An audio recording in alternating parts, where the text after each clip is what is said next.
Tonight on a very special episode of One More Match. Hello, breeders, new breeders, old breeders. We're back. It's one more match, and it is Extreme Championship Wrestling time. Not actual ECW, the butchered WWE version. This is episode 23. 23, yeah. I've fucking nailed it. And this one takes place in England. Rule. Are there any English wrestlers on the card? No. Yes.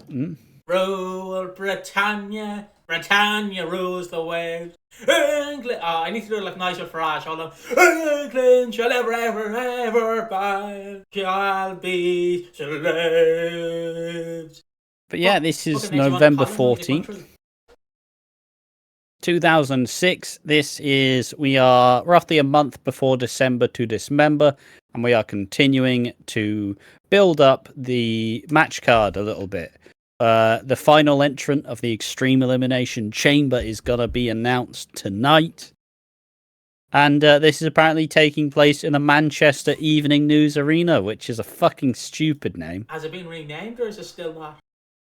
I think it's called the AO Arena now. Nah, it's not cool, is it? Well, it went from the 9X Arena from 95 to 98. Then it was the Manchester Evening News Arena from 98 to 2011. Then its worst name was the Phones for You Arena. And then it was just the Manchester Arena. And now it's the AO Arena, so Fucking can't who the choose fuck a name knows? for it. Yeah, like fucking sort it out, lads, for fuck's sake. But yeah, this episode of ECW is okay. That's how I describe it. It's definitely not the worst one. It was fairly easy to get through. There wasn't that much groaning. But yeah, let's just get right into it. The one interesting thing, as there isn't any Brits in WWE at this time, as far as I remember. The Highlanders, but they're Scottish. Finley, and they're on Raw, so. He's Northern Irish, so I guess he counts, because don't forget they treat everything like. Northern Irish is Irish, but yeah. Ireland's under the UK ruling. Is there written on O'Reilly Pre is fucking French. There isn't any. Fuck, you're right. Yeah, there's no like UK wrestlers. Regal. Yeah, Regal. Yeah, I was like, I bet there's a guy slipping through our mind, and it was fucking Regal. Because you don't think about it. Because you look at WWE now, they fucking wrestlers from it. You name the country, they have a wrestler from it. Like fucking Ethiopia, they have a wrestler from Ethiopia, probably like fucking any place. Oh, who's from fucking Dunkirk? Well, it's Bobby Taylor. Yeah, like they have to. But I mean, they did. Obviously, Regal was probably on like the UK tapings for Raw or SmackDown, whatever brand he's on right now. So he was probably on Raw. And yeah, but the dark match though is Carlito versus Doug Williams. Doug Williams, UK wrestling legend. Pretty sure he invented the Chaos Theory, which is Chad Gable's finisher, and overall just a pretty big deal in the UK scene. He was in TNA for a while. He did the British Invasion with Rob Terry and Brutus Magnus, better known as Nick Aldis. And Rob Terry, better known as Shit. That's his nickname. I've given it to him. I can name a shitter Welsh wrestler than him. Who? Mason Ryan. Oh, God. Wow, that's actually quite comparable. They're both so bad. But I think Rob Terry had a cool like bicycle kick, so he's better. Yeah. Wasn't he? He was in the Bromance. And he had a weird mullet as well. He was in the Bromance, wasn't he? With fucking. Yeah, he was in the Bromance with Robbie E. He was Robbie T. Yeah, and then obviously. He was also in the Menagerie, which was Mike Knox's weird stable with Rebel, and Crazy Steve. Yeah, with Crazy Steve and Mike Knox and the Freak Rob Terry. So, who's got more legacy in wrestling? Fucking Mike. It's Rob Terry. Fucking Mike Knox in the fucking thing. Ah, oh, Jesus. Don't Mate, I'm full. Mate, TNA in the 2010s, absolute bullshit. That's all I'm saying. Fucking they're doing Daniel Bryan as world champion. Well, do you know who I'll just switch to the two of us. You know who we love to bring out? Eric Young, and you're gonna lose me in 2 minutes, but Eric Young. And fucking fuck off. Yep. So, are we gonna make Kaz and Daniels the world tag champions? I don't know. We do have Chavo Guerrero and Hernandez. Oh. Okay. Fucking cool.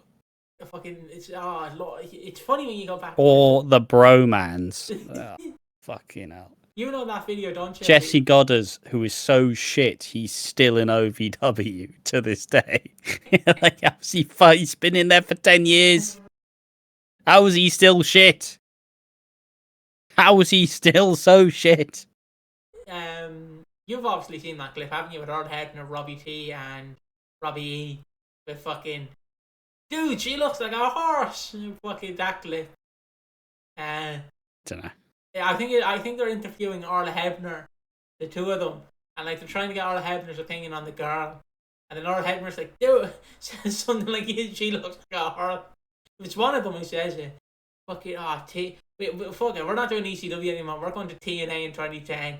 Wow, wow, wow, wow, wow, wow. Fucking Hogan coming out doing the whole, what you gonna do, brother? Who is currently the OVW champions?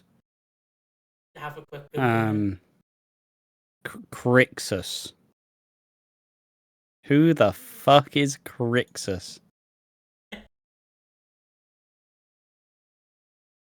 Do you not know Crixus, the man who did a lot of matches? Who is Crixus? The man with more muscles than with muscles bigger than the Scottish Highlands. More kick than the strongest Scottish whiskey. So Scottish. Mate, I like to think I know Scottish wrestling. I've never heard of Crixus. In my life, I've watched a lot of Scottish wrestling. He might have been on ICW. The national heavyweight champion. I doubt it. The national heavyweight champion is EC3, who defeated Jesse Goddard, of course. The OVW media champion is Kai Hero. Don't make the joke. The OVW Rush division is Buzz Backlund.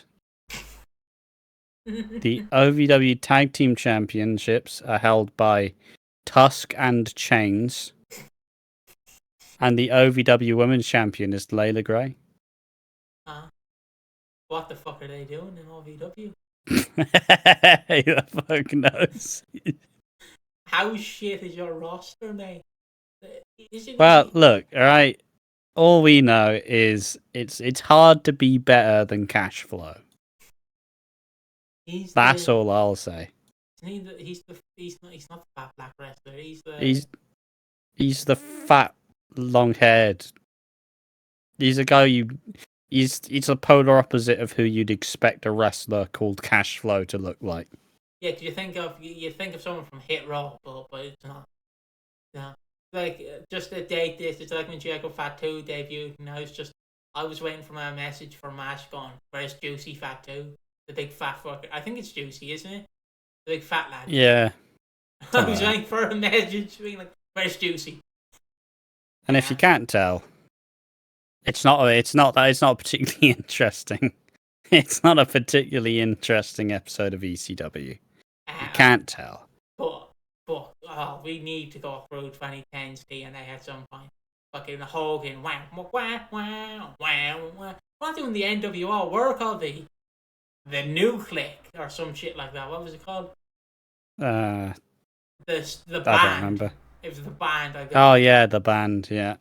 Sean Waltman, Kevin Nash, Scott Hall, Hulk Hogan, Eric Bischoff. The band is back together. I think Eric Young joined it at some point as well.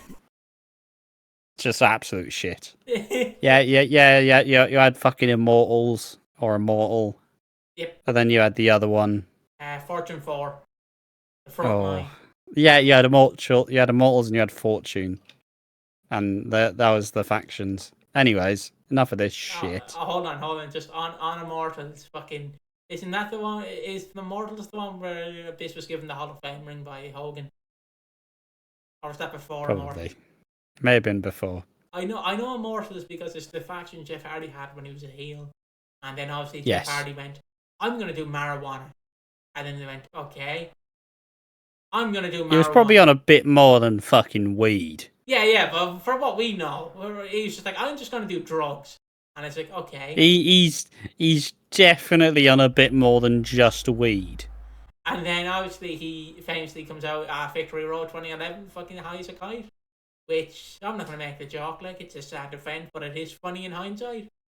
Because I'm just imagining the fucker who has to... Guess who's back in TNA after all this time? He's back! But, like... Not again. But, like, because you have to get agents to obviously help put the match together. I don't think it's ever been revealed, but I need to know the agent who fucking oversaw that. Who just went, oh yeah, Jeff. Well, I assume they prepared to do the match and then he fucked off and got high. Yeah, but then they went, well. Send them out. Send them out. I mean, you got to. It's just like Jeff walking a straight line and it's like, oh, he's fine. He's just a wobbly. He's just a bit wobbly. It's fine. But yeah, should we get into the ECW? We should. It's about been 11 minutes. We've just talked about TNA. I've just talked about TNA. Yeah. The opening segment is Paul Heyman and the Big Show, where Heyman is like, who's gonna be the 6th participant in the Extreme Elimination Chamber? It's Hardcore Holly. That's just the NWO theme in a way. But you know. And then, Hardcore Holly takes a long walk. But he gets ambushed by Bobby Lashley. I'll be a son of a bitch. Yeah. You have to do the pop where it's like he smacks him. It's like Bobby Lashley, and it's like whoa! It's like they don't realize it's him. I don't know why. There's no one. Bobby Lashley looks like himself and himself alone. I've never seen anyone look like him. Like the fucking Family Guy meme of Peter Griffin as the clown in the army. Like, if he was going to war, and everyone else in the army costume, he's definitely the clown. He's like, they won't spot me. And it's like, Bobby Lashley, these soldiers could probably be fucking hide away in these trees. You'd be fucking just gonna switch the knee. Just fucking Bobby Lashley be just standing there, just like, they'll never suspect me. Never suspect me. And then he starts doing the pose, like that. And it's like, they'll never know it's me. Yeah, and Bobby Lashley does this all with the exact same fucking facial expression. Yeah. He's just like, how is he? No surprise, no one gives a shit about him. He just walks around, just. Oh, you're happy, Bobby? You sad, Bobby? Pull some fucking facial expressions, you fucking drab cunt. Fucking do something, please. What's the fucking point? He doesn't pull any facial, like it is definitely... He has a one mode. Pissed off. It's just straight face. Yeah, he's not even angry. I see, because Vince is definitely backstage, like, I don't want to say wanking, but he's definitely like, it's Bobby Lashley, he has muscles. He's tall. He does have muscles, and he is quite large. Oh, but like, who the fuck cares? Yeah, but Vince going. He'll be over with ECW. Yeah, but but they had to make him talk, didn't they? They've done him well here, except the fact that he only has one facial expression. He's done him well. He comes out, he spears the Big Show, signs a contract. Crowd is relatively excited despite the fucking hairdryer pop. And yeah, just fuck me. It's rough. It's rough. But hey, Bobby Lashley, final member of the Extreme Elimination Chamber. I think the tagline is the most extreme match in history or some shit like that. Like, that's just... Yeah. They make everybody say it. Mm-hmm. And then we get another rematch.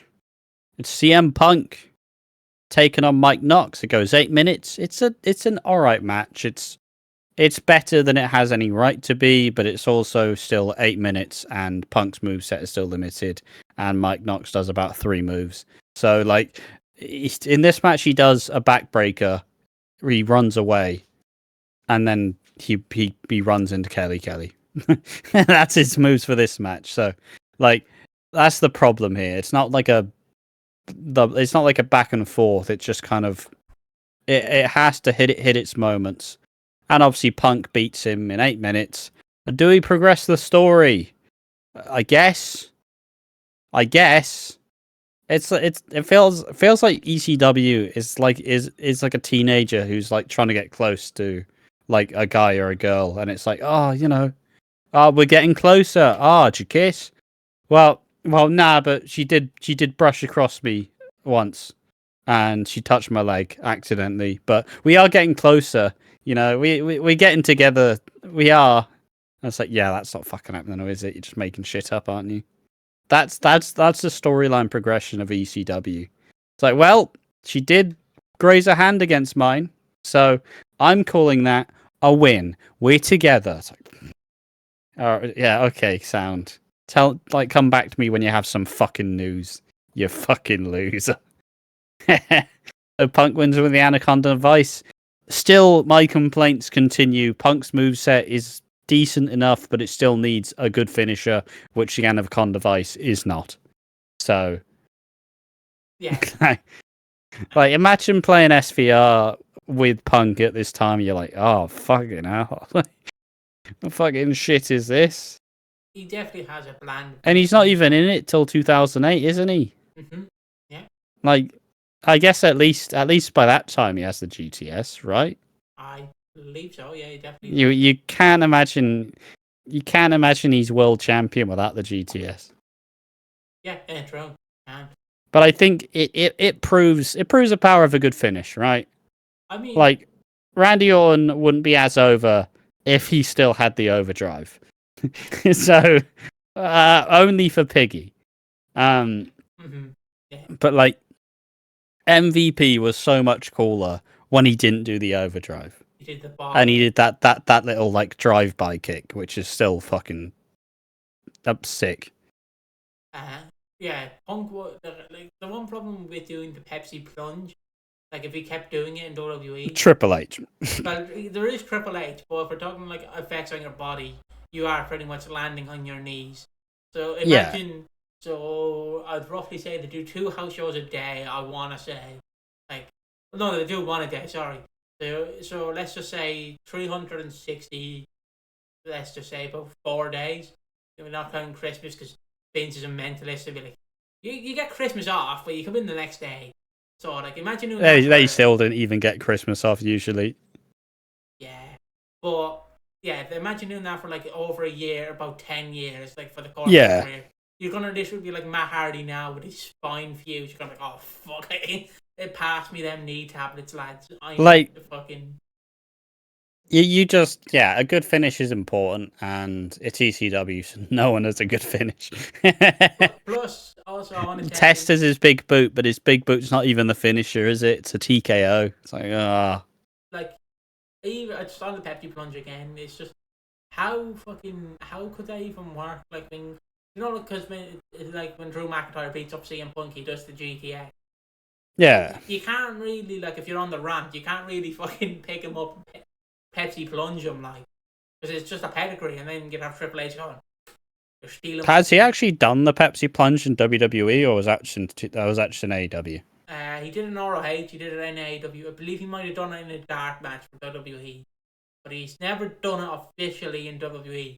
I feel like with Triple H in charge, he might go, fuck it, just put it out if you want. Yeah. Because it's a move. Like, it's probably one of my favorite finishers. Let's not get that wrong. Because it's literally a top rope pedigree, and I love the move. But if you're doing it, you don't bust it out every fucking week. you need No, you do make it a big deal. Like I wouldn't put it in the same category as John Cena's like double AA, but it is the same kind of move where if you just do the double AA for every Monday Night Raw, are you really like when he pulls it out every Monday Night Raw, and it eventually happens again? Are you gonna be like, it's the double AA? I still think it was garbage though, because it's still a garbage move. Like fucking. What, the double AA? Oh, he's just done it twice. Like John, you busted out about 7 times a match. Like, fuck's sake. But like, it's a super AA because he does his little roll. It's like, yeah, great. Sound. Fuck off. Shit. It's like the Crossroads is still garbage because it doesn't fucking finish the match. Why's you gotta do it twice? Just get a better move. Get a better move. Do the overdrive. Fucking do something better. Not fucking. Why don't you do a Crossroads, but you spike them on their head? Fucking absolute banger. Obviously, you don't want to do that because CTE and shit, but do it safely for fuck's sake. I mean, he just do the third breaker sometimes, but not all the time.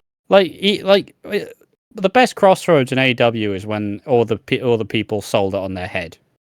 Exactly. Like that looks painful. Yeah. But yeah, fuck you. The one thing about Cody Rhodes that I love is like there's this. It's Andrade, I believe, that he's wrestling on Dynamite, and obviously, like we've recently seen a Double or Nothing. Jungle Boy was set on fire by Darby Allin. He didn't literally set him on fire. He just had like flame retardant on it. So, and the one with Cody Rhodes, like Cody comes out and he has this. I'm glad you clarified that he wasn't actually set on fire. Yeah, just in case. Do you want to clarify that wrestling isn't real? But Cody Rhodes comes out with this giant, like, fucking wet patch on his back, and the spot is he's supposed to like throw Andrade through the fire, but the problem is he fucking misses. Andrade misses the table, so Cody just goes right through the table, and it's like, right, man, how's that supposed to like affect your opponent? Your opponent didn't go through the flame, you went through the flame, and it's like, okay, man, what are you doing? Because that was a time where it's like, I'm in AEW, why do you fans not like me? And they're like, you fucking suck. And then he's like, I am a heel, you just weren't smart enough. I still don't know why I'm tangenting this. That's fine. But Cody is like a parasite.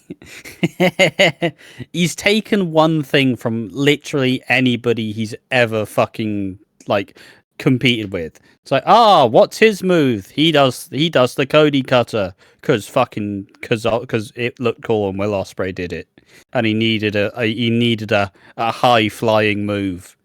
So he just went, I'll take that. I'll take the Oscar. I'll steal that. Fine by me. I'm on the indies now. I got to wrestle like an indie wrestler. And it's like, I do the Alabama Slam because I tag teamed with Hardcore Holly like once in 2007 or 9 or 8. Like, it's just fun. I don't know. It's just like, I don't know. I just view Cody as like a massive politician where everything he does is calculated. And it's like, I'm going to become one of the most popular people on the indies. Hey, Young Bucks. Hello, Young Bucks. Hello, I am your friend. I am Cody. I'm not Rhodes, though. Ha ha. Like, hey, Adam Cole. Hello. Hey, Kenny. Hello. It's like, it's very, very, to me, it's very, like, calculated politician. Like, I'm just going to fucking politic my way into this shit. That's why I view it, and that's why I always find it hard to believe to see him as a baby face, because he seems like the most fucking by the numbers politics like wrestler ever, and I hate it. Does he give you the vibe that he seems like not a carny, but in the sense of he seems like a cunt? He seems like a massive cunt. That's what he fucking seems like. Look, Cody did this really nice thing that he didn't need to do, but he will tell you about it.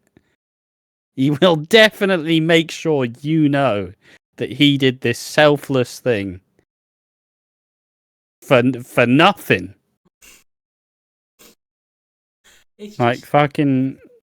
Even his favorite video games is shit. What's his favorite video games? My favorite video game is The Legend of Zelda.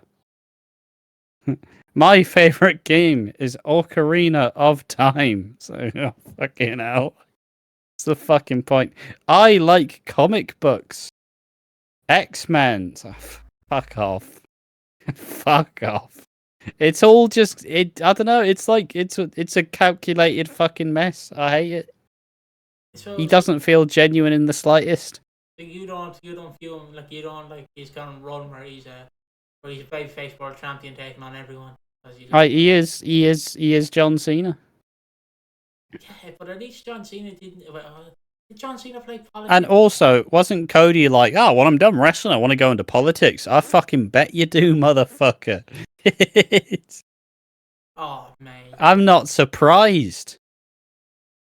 The fucking conspiracy my dad has against John Cena and Triple H. Because AJ Styles was supposed to go to WWE. But we all know the reason why he didn't go is because he was supporting his wife. My dad went, John Cena and Triple H stopped him from going to WWE in 2006 because they knew he was better than him. I'm like, I don't think it's that deep. I don't think it's that deep. He also wasn't better than either in 2006. Yeah, in ring he was. Yeah, but like in every other aspect. Yeah, he was shit, but like it's just like he was the greatest wrestler of this time. It's like that joke where people, the idea of Marty Scurll, where people are like, "I love Marty Scurll. He was the greatest wrestler of all time." He did shock a 16-year-old.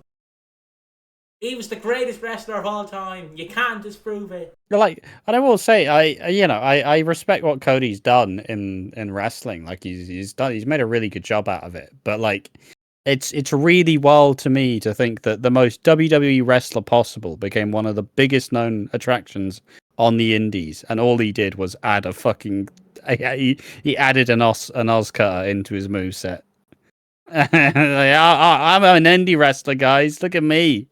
I do the Oscar. Look, I'm a high flyer now.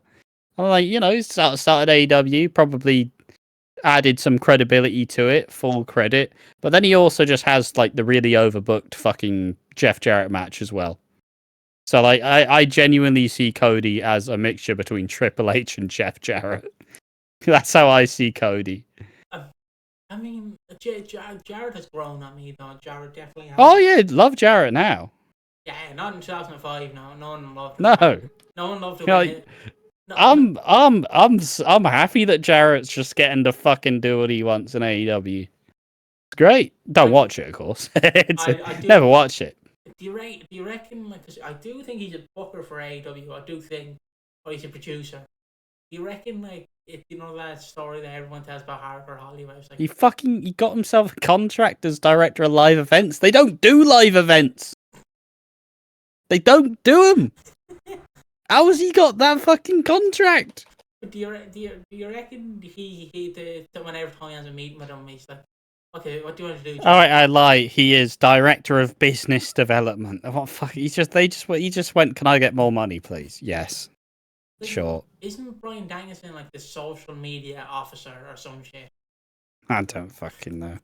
Like, he finds people if they speak out on social media or some shit. I mean, he's another one who has ended up just being like a fucking little carny bastard, like politic, and like there's no tomorrow. Who, Brian? Yeah. What do you mean? Still love him. Explain. I'm a bit confused.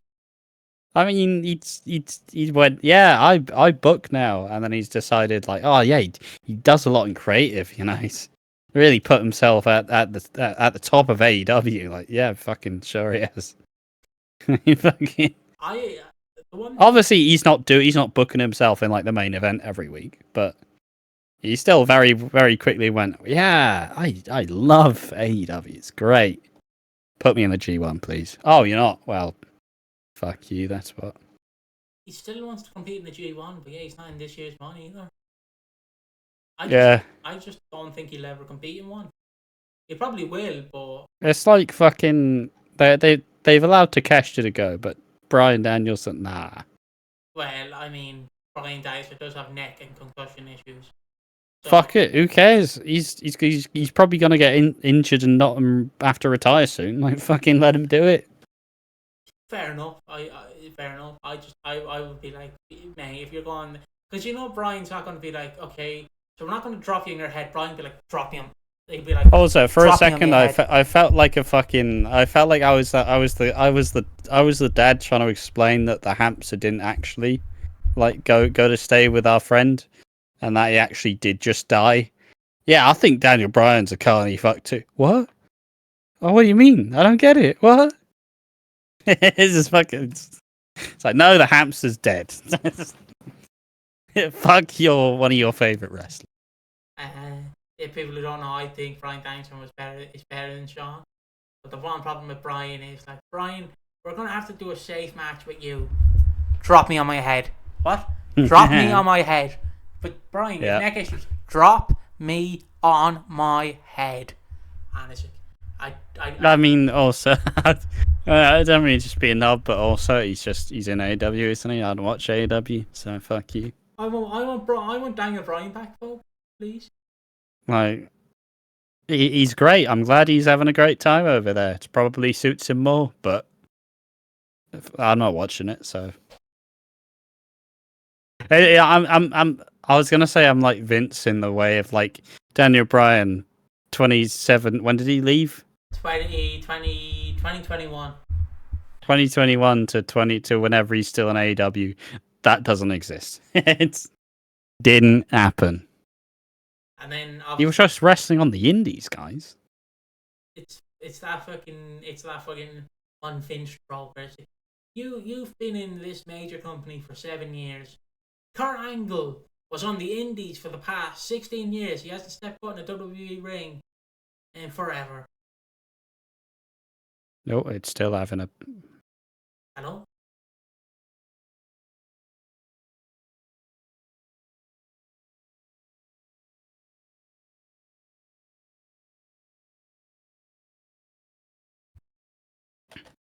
Oh, welcome back. We're still recording, by the way, if people don't know. Yeah, it's just like the fucking idea that is like, Kurt Angle hasn't been wrestling in over 10 years. He was in TNA. He hasn't been wrestling in a WWE ring.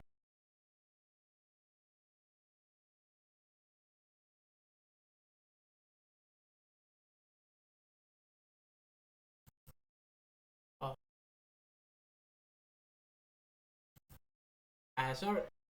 Sorry, folks. I had a technical difficulty, but I'm now back with Ash. There might be some awkward editing, but we'll get to that afterwards. Fuck him. So let's continue the episode. I'll cut to you. All right. So we finished that segment where Punk defeats Mike Knox by submission. We had a big tangent about CM Punk's finish not being there, and that was the biggest problem. But also, I think the point that I don't know if I actually made was that the development is Kelly was slightly happy when Punk won, but ultimately that's it. That's all you're getting. There's no, like, going on to the other side. There's no fucking nothing else interesting. It is just Kelly is moderately happy that Punk won. Sound. But the next match is Tommy Dreamer versus Daivari. Now, this is another fucking. It's. Oh, look, Great Khali's here. Isn't Great Khali scary? He's a scary man, isn't he? I've attacked you from behind. And even then, so Daivari can't even beat Dreamer clean because Great Khali interferes and catches Dreamer's balls on the ring post. So, yeah. And not to extend this any longer than it needs to be, but nothing is more honest and genuine as to my hatred of Tommy Dreamer. He's just so garbage and no one cares about him. It sounds really harsh when you say it like that, Like, he's fine. He is okay.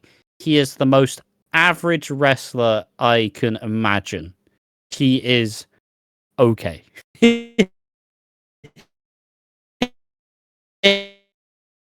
Companies for so long over the years. Yeah. And yeah, so fucking they interfere, and yeah, it's fucking great. So we're not done.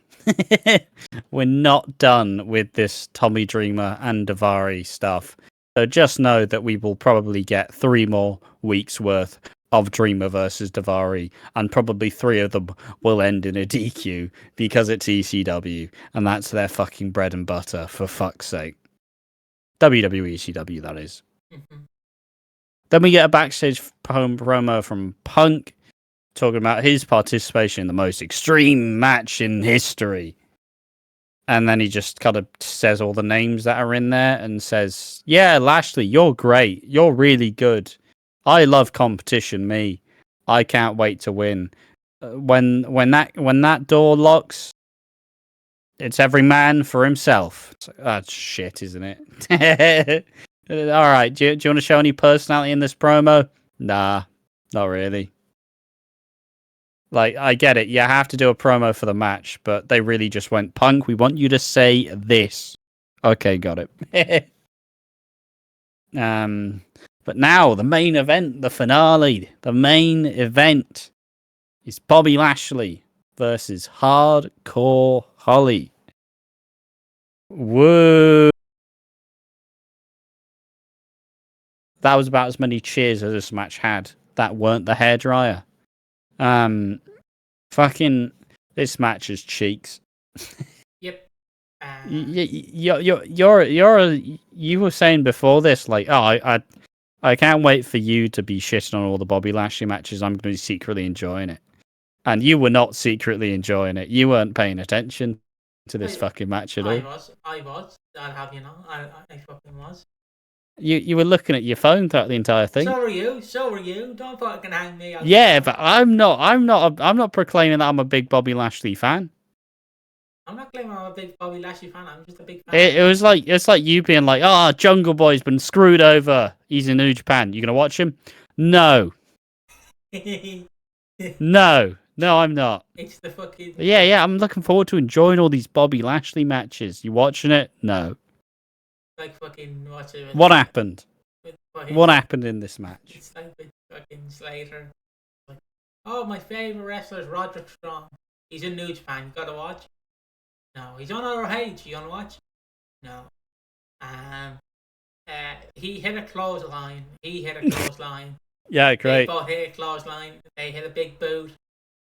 What's the finish? I've genuinely forgotten. Bobby Lashley hits the Dominator. I believe the Dominator, or he just hits a shitty move. He pins Bob Holly. 1, 2.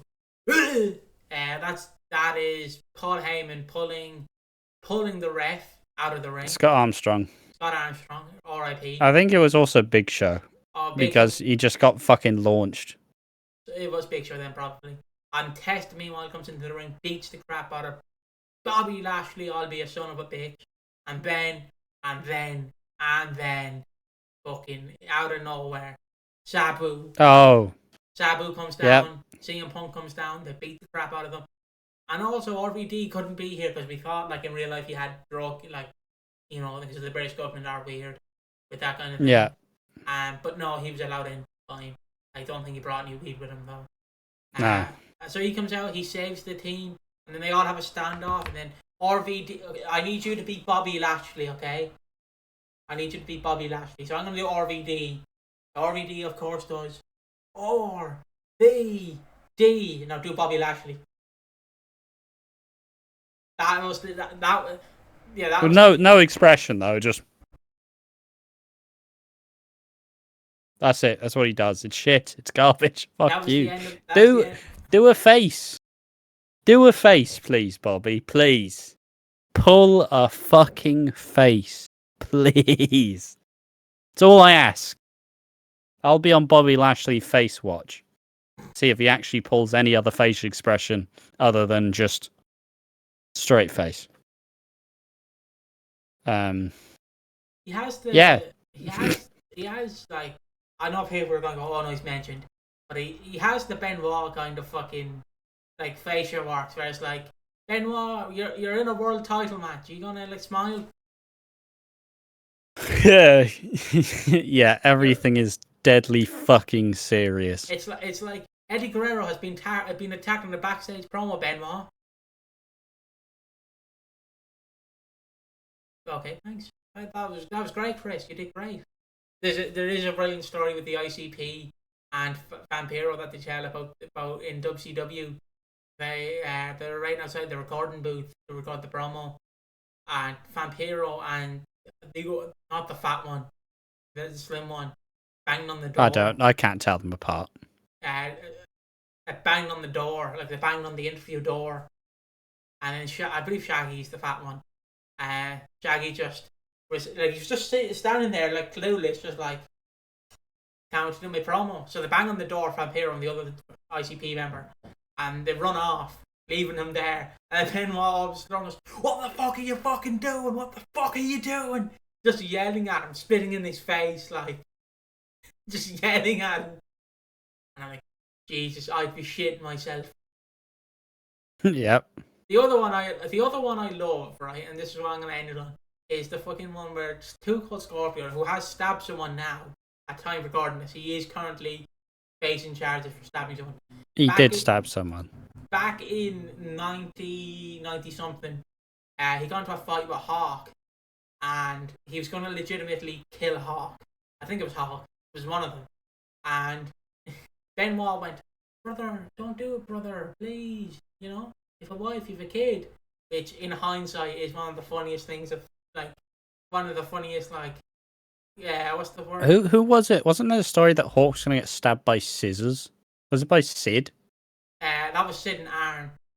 Yeah. They were having a fight, and he was gonna get stabbed with scissors.